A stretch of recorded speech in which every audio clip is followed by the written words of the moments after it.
जगत पिता को देखुचे, जगत माता को देखुचे, जगत जनक जे जगत जनक देखुचे, जगत जननी देखुचे,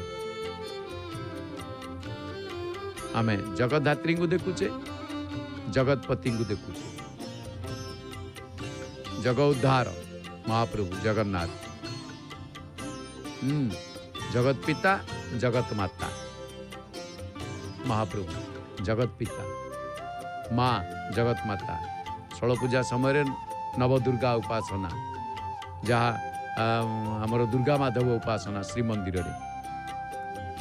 तेणु जो श्रीगुंडीचा बेले 12 हाथ पाट चंदन काठ महारद श्रीमंदिर कर्मचारी आनी देता मंदिर सहित माँ संपर्क।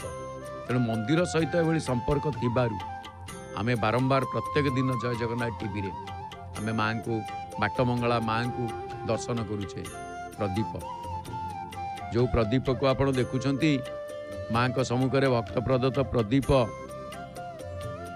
देव माँ कालाभ्रवांकटाक्षैररिकुल भयदां मौलिद्वधेन्दुरेखां शंखं चक्रं कृपाणं त्रिशिखमपि करैरुद्वहन्ति त्रिनेत्रां सिंह स्कंधाधिरूढ़ां त्रिभुवनमखिलं तेजसा पूरयन्ती ध्याये दुर्गां जयाख्यां त्रिदश परिवृतां सेवितां सिद्धिकामयी।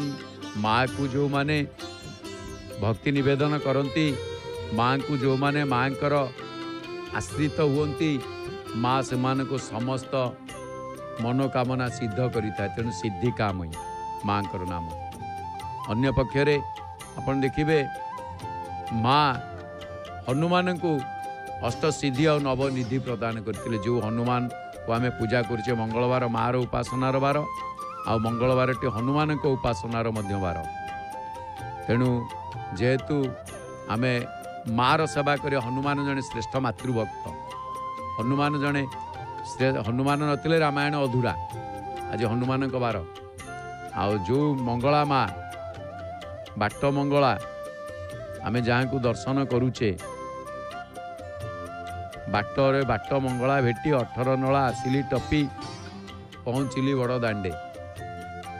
महाप्रभु को दर्शन करने को भितर जय विजय द्वार कमल पुष्प ओहो फूलटी खोलीदे देखिले ये कढ़ आसला खोलिकी पुष्प बनईदे ऊपर लगेले।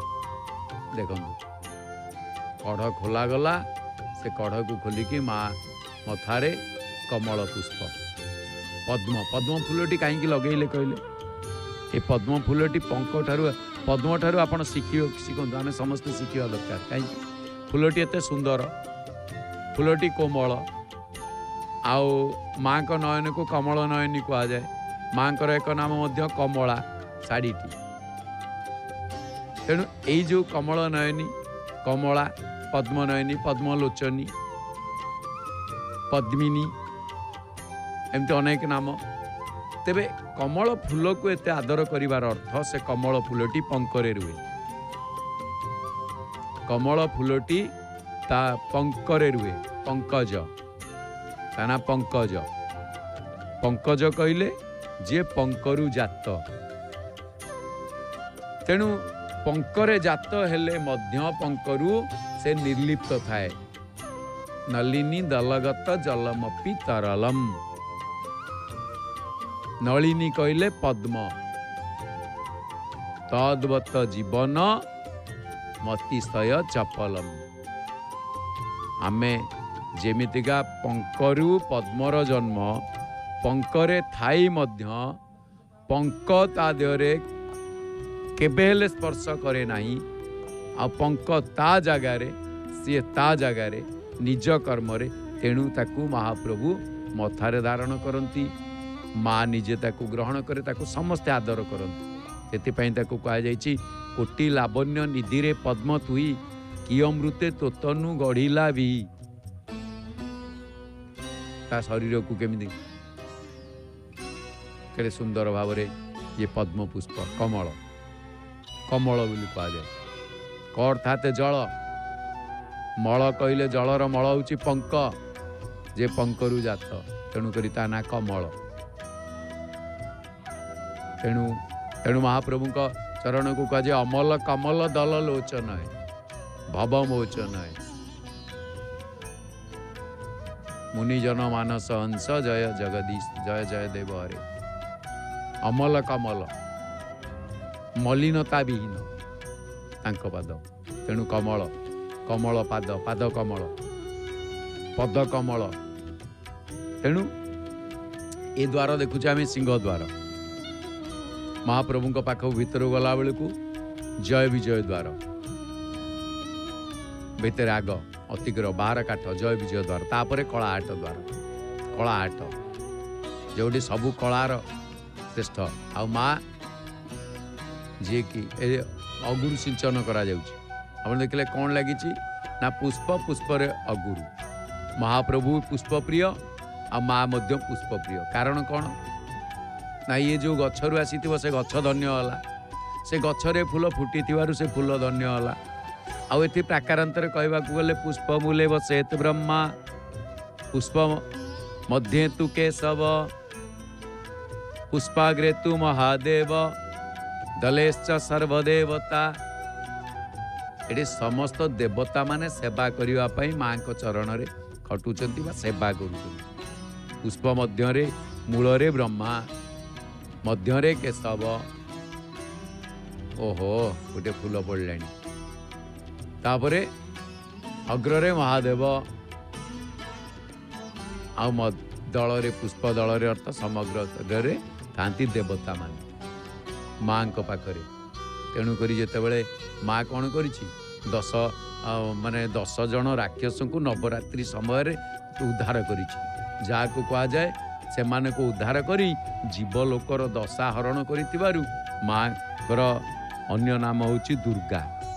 दुर्गा अर्थ दुर्गे दुर्गति नाशिनी से कह जाए जय माँ दुर्गे दुर्गति नाशिनी दुर्गांकर ना जय ये जय शब्दटी किए कही ना देवता माने जय माँ दुर्गे दुर्गति नाशिनी दुर्गांकर ये कथाटी कही किए से ना देवता माने आमे तापरे आमे कहलु कहीं ना देवता मानक दुर्गति काल रे माँ आविर्भाव होती ना दुर्गा से त्वम च काली त्वम दुर्गा छिन्नमस्ता माँ दश महाविद्या छिन्नमस्ता एमती कि शंकर मध्य सती रूप से जिते माँ थिले से तांकु सेतेबेले जानी भी पारलेनी वास्तव रे ये घटना कौन जे मु तो मना करुची जीवापाई माँ कौन करचंती ना प्रस्तुत हो जाइछंती पित्रालय आ माँ कर से समय जीवाटा जरूरी ही थिला कौटी की ना दक्ष प्रजापति को यज्ञ आ न जाइतिले तांकु शिक्षा कई दे न थांते तेणु सेठी शिक्षा दवा पाई माँ जाइकी पहुँची जाइए दक्ष यज्ञ तेणु एपटे महाप्रभु को आम दर्शन करुचे सेपटे माँ को दर्शन करुचे। अहो संसारेस्मिन् जननी तव तुल्या नहीं परा खलंगुष्टं पुत्रं जगति जननी रक्षति निजम् परित्यक्त्वे दीनां सकलसुर वृन्दं गिरिसुते नमामि त्वां देवीं भवभयहरां मंगलकरां। माँ समस्तंकर मंगल कामना करती बोली एठी कहगला नमामि त्वां देवी भवभयहरां भवभय भव रोगरु माँ उद्धार करे भवभयहरां। हे माता ये संसार रे तुमर समकक्षा केही नांती हे जननी एठी मात भी कह जाउची माँ भी कह जाउची जननी कह जाउची काईकी नाटी प्रथमे तो कहले अहे अहो संसारेस्मिन् जननी तव तुल्या नहीं परा पुणी एठी मात आउ जननी कहिबार अर्थ गोटे कथा हूँ माँ समस्ते ही पारे किंतु जननी समस्ते जननी जनना नृत्यते जे जन्म देइथिबे तेणु माँ ये सृष्टि की पालन करुची धरित्री माता धरित्री रूपरे तेणु तांकु जननी कहा जाए। तेणु हे जननी निजर अनर्थकारी दुष्ट पुत्र को ये संसार रे तुमे ही रक्षा करि थाओ। पुणी कौन ना गिरी सुते बढ़िया कथाटी आसी गिरी सुते कहीं ना तम तांका पितांका कथा मने पकई माँ गिरी जा गिरी सुता शैलपुत्री माँ को ना विंध्यवासिनी विंध्य कहले पर्वत हो हरि बोल आज एका सांगे समस्त भक्त मनोवांछा पूर्ण हो गला एते सजाऊँच सुंदर भाव में माँ को माँ कहूँ रग ये आशीर्वाद केमी करते माँ जो आशीर्वाद आम साक्षात देखुचे केमी आशीर्वाद आउ करता